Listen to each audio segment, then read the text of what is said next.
She devoted her life to God, but someone chose to end it in the most gruesome way possible. A devoted nun, a small-town mystery, and a chilling discovery that still haunts investigators to this day. Who killed Sister Catherine, and why? Sister Catherine was a woman of unwavering faith, known throughout St. Augustine's convent as a beacon of kindness and discipline. She had taken her vows at the age of 25, dedicating her life to God, her students, and her mission to serve the community.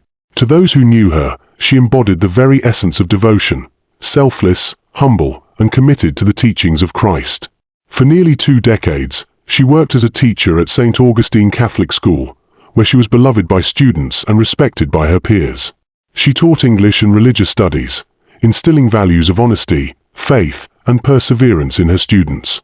Many parents spoke highly of her, praising the way she could bring out the best in even the most troubled children.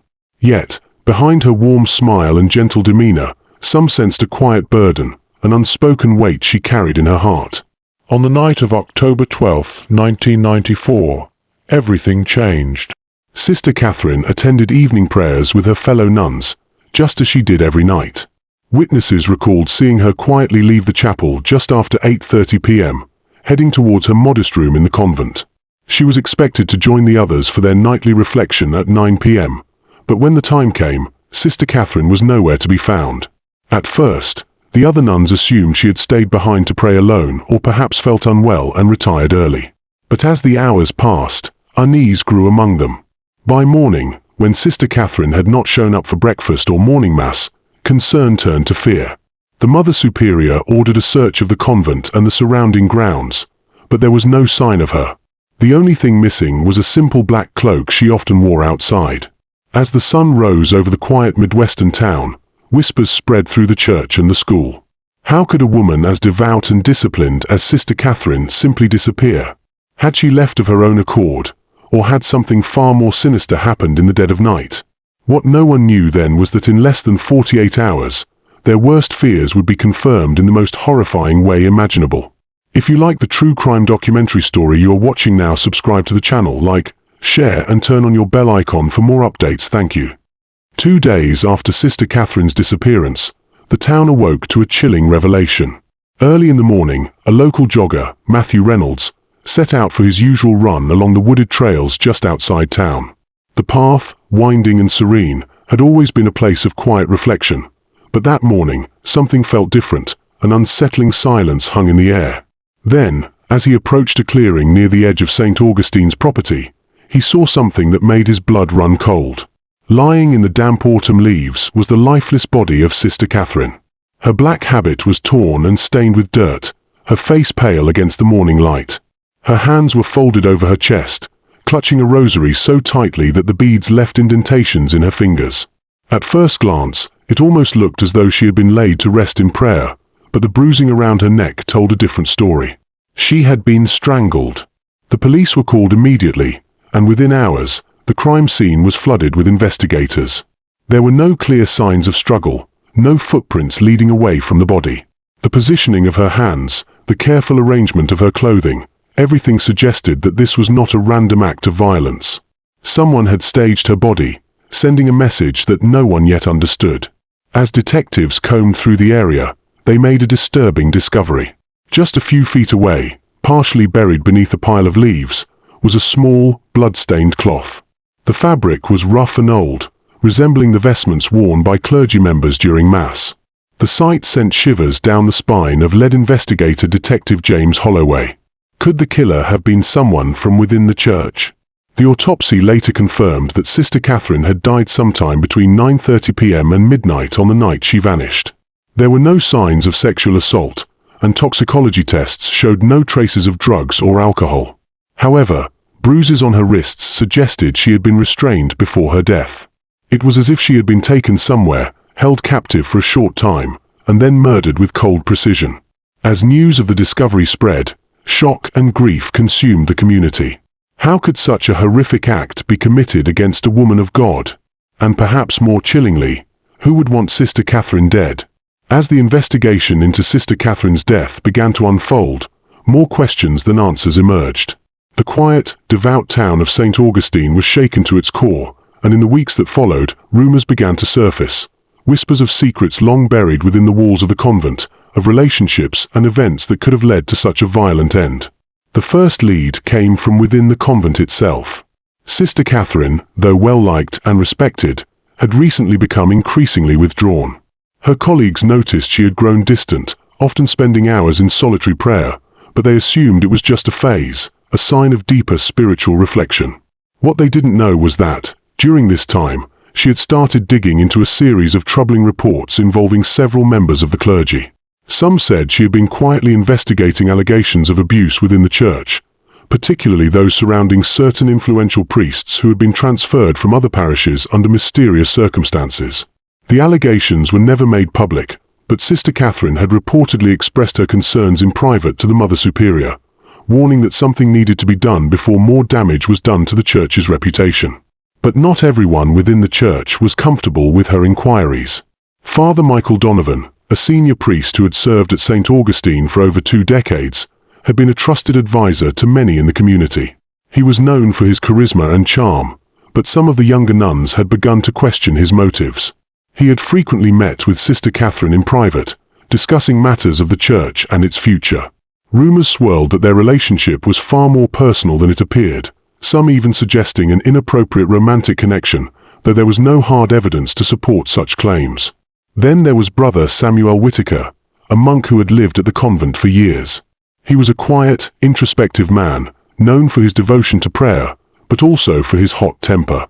A few months before Sister Catherine's death, several of the nuns had witnessed a heated argument between the two in the convent's garden. The specifics of the argument were never fully understood, but witnesses recalled seeing Brother Samuel's face contorted with rage as he stormed off, leaving Sister Catherine visibly shaken. Was it possible that this outburst had something to do with her murder? And finally, there was Mark Langen, a former student at St. Augustine's Catholic school. He had been expelled years earlier for behavioral issues, but he never fully left the town. His obsession with Sister Catherine had become well known. In the weeks leading up to her death, several of her students claimed they had seen Mark lurking near the convent, watching from a distance. He had reportedly written several letters to Sister Catherine, professing his admiration for her, but his letters grew darker as time went on, hinting at a twisted infatuation. Was his unrequited obsession the key to understanding her murder? As the investigation into Sister Catherine's life and the dark secrets surrounding the convent deepened, it became clear that the true nature of her death was far more complicated than anyone had anticipated. Was her murder the result of a scandalous affair? A vengeful outburst from someone in the church? Or was it something far darker, a calculated act of retribution for exposing secrets that certain people would do anything to protect? The investigation had only just begun, and the walls of the convent held far more than anyone was prepared to uncover. As investigators continued to dig into the life of Sister Catherine, their focus inevitably shifted toward the people closest to her. While the town of St. Augustine had once seen her as a beacon of purity and faith, the unraveling of her personal and professional relationships painted a more complicated picture. With each lead, the list of potential suspects grew, and the evidence suggested that Sister Catherine's murder may have been far more deliberate than anyone had originally thought. Father Michael Donovan was the first person the police brought in for questioning. As a prominent figure in the church, his involvement was impossible to ignore. Father Donovan was well liked, a pillar of the community known for his strong sermons and charitable works. But as the investigation unfolded, there were whispers that not all was as it seemed. Several of the nuns had reported private conversations between him and Sister Catherine that had become increasingly tense in the weeks leading up to her death. Was it possible that there had been more than just a professional relationship between the two? One nun, Sister Mary, recalled a heated conversation between Father Donovan and Sister Catherine just days before her disappearance. While the exact details of their exchange remained unclear, Sister Mary had overheard Father Donovan's raised voice, filled with frustration and anger. Had Sister Catherine uncovered something about Father Donovan that he wanted kept quiet? There were also rumors about a potential romantic connection, although no hard evidence ever emerged to confirm such suspicions. The possibility that a powerful priest was involved in her murder was chilling, but the lack of definitive proof left investigators at a standstill. Next, the investigators turned their attention to Brother Samuel Whitaker. A quiet, solitary figure at the convent, Brother Samuel had always kept to himself, focusing on his religious duties. However, the discovery of his violent outburst months before Sister Catherine's death raised red flags. Witnesses had described seeing him storm off after a confrontation with her, his face contorted in anger. Although he had not been one of the first people to be questioned, his behavior in the months leading up to Sister Catherine's murder seemed increasingly suspicious. Several nuns mentioned that Brother Samuel had developed a sense of possessiveness over the convent's rituals and traditions. Was it possible that Sister Catherine, with her growing desire to uncover the truth about the Church, had clashed with Brother Samuel over a theological issue or a matter of personal belief? Some wondered if the argument had been about more than just a disagreement. It was as if there was something deeper between the two, something that had escalated into violence. But while his temper was certainly a concern, there was no direct evidence linking Brother Samuel to the crime. The third suspect was Mark Langen, the former student whose obsession with Sister Catherine had turned into an increasingly disturbing fixation. Mark had been expelled from St. Augustine's school years earlier for a variety of behavioral issues, but even after his departure, he remained fixated on the convent and its inhabitants. His obsession with Sister Catherine was well known among the students and faculty, and several students had reported seeing him loitering near the convent in the weeks leading up to her disappearance. As it turned out, Mark had sent Sister Catherine a series of increasingly unsettling letters in the months before her death. The letters began with simple expressions of admiration for her beauty and intellect, but quickly grew darker and more erratic. In one letter, he claimed that he could no longer live without her, while in another, he wrote that he would do anything to make her notice him. The letters hinted at a disturbing entitlement, as though Mark believed Sister Catherine owed him something that perhaps drove him to violence when she rejected him. During questioning, Mark's behavior was erratic, shifting between intense emotional outbursts and eerie calmness. He seemed to have trouble understanding why anyone would believe he had any involvement in her death, but his fixation on Sister Catherine was impossible to ignore. Investigators learned that Mark had been seen near the convent on the night she vanished, and one of the nuns recalled seeing him walking away from the convent late that evening. Could Mark's obsession with Sister Catherine have led him to kill her when he was finally rejected or ignored? As the police continued their investigation, it became clear that each of these prime suspects had potential motives, but none of the evidence was strong enough to make an arrest. The investigation into Sister Catherine's murder seemed to be at a standstill, and the mounting frustration among the detectives was palpable. Each lead, each suspect, seemed to slip through their fingers like sand. Yet, amidst the growing uncertainty, a new piece of the puzzle emerged, one that would send the investigation in an entirely unexpected direction. It came in the form of missing evidence. It was Detective James Holloway who first noticed the discrepancy. While reviewing the case files in early 1995, he realized that certain key documents from the convent had gone missing. These were records detailing the events leading up to Sister Catherine's disappearance, notes from the nuns about her activities, the conversations she had, and the people she had interacted with in the days before her death. These records, compiled by the Mother Superior and the convent staff, should have been included in the case files, yet they were nowhere to be found. It was as if someone had deliberately erased them from the investigation. As Holloway dug deeper into the missing records, he discovered something even more disturbing. Several crucial pieces of physical evidence from the crime scene had vanished as well. The rosary that Sister Catherine had been clutching so tightly, the blood-stained cloth found near her body, and even a few personal items of hers that had been taken into evidence were now unaccounted for. The absence of these items was not just a coincidence, it pointed to a deliberate effort to cover up something, perhaps even the identity of the killer. The detectives were left with no choice but to re-interview everyone who had been involved in the case, including the nuns, the priests, and even the local police officers who had initially responded to the scene. As they retraced their steps, the dark truth began to emerge. One of the nuns, Sister Rose, had been working at the convent at the time of the murder, and she was one of the few who had seen something unusual the night Sister Catherine disappeared. During her evening prayers, Sister Rose had noticed a figure in a long black cloak leaving the convent just after 9 p.m. The figure had been walking briskly, almost as if they were in a hurry to leave. At the time, Sister Rose had thought little of it, assuming it was another nun on an errand or perhaps someone visiting the convent. But when she was asked to recount the events after Sister Catherine's body was found, she realized that the figure she had seen was likely the murderer. The cloak, of course, was standard attire for nuns, but this figure seemed different, faster, more purposeful. In the weeks that followed, more disturbing details came to light. One of the detectives, while questioning the Mother Superior, discovered that there had been an unreported phone call on the night of Sister Catherine's death. The call had been made from the convent's phone to an unknown number, but no one had thought to record the details.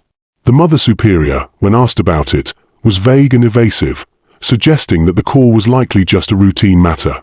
But when pressed further, she admitted that the number dialed belonged to a priest from another diocese, Father Thomas Kelly, a man who had been involved in several scandals but had mysteriously disappeared from the public eye years before. This revelation sent shockwaves through the investigation. Was it possible that Father Kelly had been involved in Sister Catherine's murder? Had he been the one she had uncovered during her investigation into the church's secrets? And what was the significance of the missing evidence? Was it being deliberately hidden to protect someone with powerful connections within the church? The absence of key pieces of evidence, the mysterious phone call, and Sister Rose's strange observation of a cloaked figure left detectives with more questions than answers. It became clear that someone was actively working to derail the investigation, to keep the truth buried.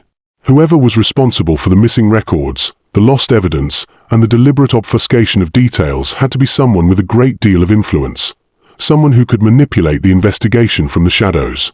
The discovery of the missing evidence and the mysterious phone call from Father Thomas Kelly marked a turning point in the investigation.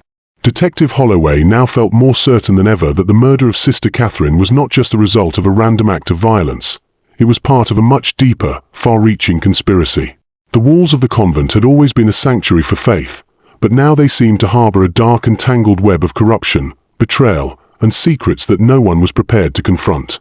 In the days following these revelations, Holloway and his team began to dig into Father Kelly's background. Father Thomas Kelly had once been a rising star in the Catholic community, known for his charismatic sermons and his ability to attract followers. However, rumors of misconduct had always swirled around him, whispers of improper relationships with both nuns and young women in his care. A few years before Sister Catherine's death, Father Kelly had been transferred out of St. Augustine's diocese under suspicious circumstances, but his name had never been formally tied to any public scandal. His disappearance from the public eye had raised more questions than answers. The connection between Father Kelly and Sister Catherine was not immediately clear. However, through a series of interviews with former parishioners and church staff members, Holloway discovered a disturbing fact. Sister Catherine had been one of the few people who had spoken out against Father Kelly's behavior when he was still in the area. It seemed that she had quietly raised concerns with the Mother Superior and other church officials about Father Kelly's inappropriate conduct, but no action had been taken. Was it possible that Father Kelly's past actions had led to a confrontation with Sister Catherine, a confrontation that had escalated into murder? The detectives now believed that Sister Catherine had stumbled upon a secret that not only implicated Father Kelly but also several high-ranking members of the church. She had been digging into old records that many powerful people wanted to remain buried. As Holloway reviewed the case again, he began to see a pattern. The missing evidence, the phone call, the suspicious behavior of the convent's leadership, it all pointed to a deliberate cover-up, one that extended far beyond a single murder. Holloway was also beginning to suspect that the Mother Superior was more involved than she had let on. Her evasive answers about the phone call, her reluctance to cooperate fully with the investigation, it all seemed to suggest that she was protecting someone. But who? And why? It was then that a breakthrough came from an unexpected source. Detective Holloway received an anonymous tip that led him to an old, forgotten church ledger hidden in the diocesan archives. The ledger contained financial records from years before, records that detailed suspicious payments made to several high-ranking priests, including Father Kelly. These payments were disguised as donations but, when traced, pointed to illegal activities that ranged from embezzlement to bribery and even blackmail. The ledger revealed that Father Kelly had been heavily involved in these activities, and it appeared that his actions had been covered up by church officials at every level. But what was Sister Catherine's role in all of this? Had she discovered the financial scandal and connected it to Father Kelly's abusive behavior? Was her murder a result of her attempt to expose the church's hidden corruption? As the pieces began to fall into place, Holloway realized the magnitude of what he was up against.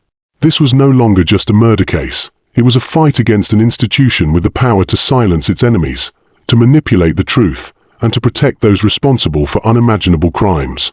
The church's walls, both literal and metaphorical, had shielded its secrets for decades, but now the truth was inching closer to the surface. And as Holloway dug deeper, he knew that uncovering the full extent of the conspiracy could cost him everything: his career, his reputation, and even his life. The deeper Holloway pushed, the more dangerous the situation became. The church's influence in the town of St. Augustine was vast, and there were whispers that those with ties to the church were willing to do anything to protect its secrets.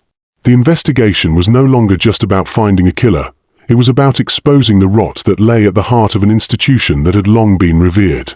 The web was unraveling, but at the center, it seemed that one question remained: would anyone be willing to face the truth? The investigation had reached a boiling point. With every new discovery, the walls of secrecy surrounding Sister Catherine's murder seemed to crumble further. Detective Holloway knew that the web of corruption he was untangling was far larger and more dangerous than he had initially anticipated. Each piece of evidence he uncovered seemed to lead him down a darker path, but it was the final breakthrough, the moment that would shatter everything, that he had been waiting for. The anonymous tip had been the key. A former parishioner, who had wished to remain nameless, had come forward with a startling revelation. Before her death, Sister Catherine had met with someone outside the church. The tipster claimed that Catherine had been in contact with a journalist, a reporter who had been investigating similar cases of corruption and abuse within the church for years. The journalist's name was Michael Hartley, an independent reporter with a reputation for exposing institutional cover-ups, particularly those within religious organizations. He had once written a series of articles about Father Kelly's alleged misconduct, but the stories had been buried by the church before they ever made it to publication. Holloway's heart raced as he realized the significance of this information. Had Sister Catherine been trying to contact Hartley, hoping he would help expose the truth behind the church's corruption? Had she become a target because of her attempts to shed light on the very issues that had been suppressed for years? The more Holloway thought about it, the more he realized that Sister Catherine's investigation had gone far beyond her own personal safety. It had become a mission to bring justice to those who had been silenced for too long. The detective set out to find Michael Hartley, believing that the journalist could hold the final piece of the puzzle. It didn't take long to track him down. Hartley was living in a small apartment on the outskirts of St. Augustine, far from the public eye. Holloway's meeting with him was tense, but as soon as the journalist realized what was at stake, he agreed to cooperate. Hartley revealed that he had indeed been in contact with Sister Catherine in the days leading up to her death. The nun had reached out to him after she discovered something shocking, evidence that Father Kelly, along with several other high-ranking members of the church, had been involved in an extensive network of embezzlement, sexual abuse, and blackmail. Sister Catherine had gathered testimonies from victims who had been silenced by the church, and she had compiled documents proving that Father Kelly had used his position to manipulate and control vulnerable individuals. But what truly horrified Hartley was the realization that the church was not only complicit in these crimes, it had actively protected the perpetrators. Sister Catherine's death, Hartley now believed, was no accident.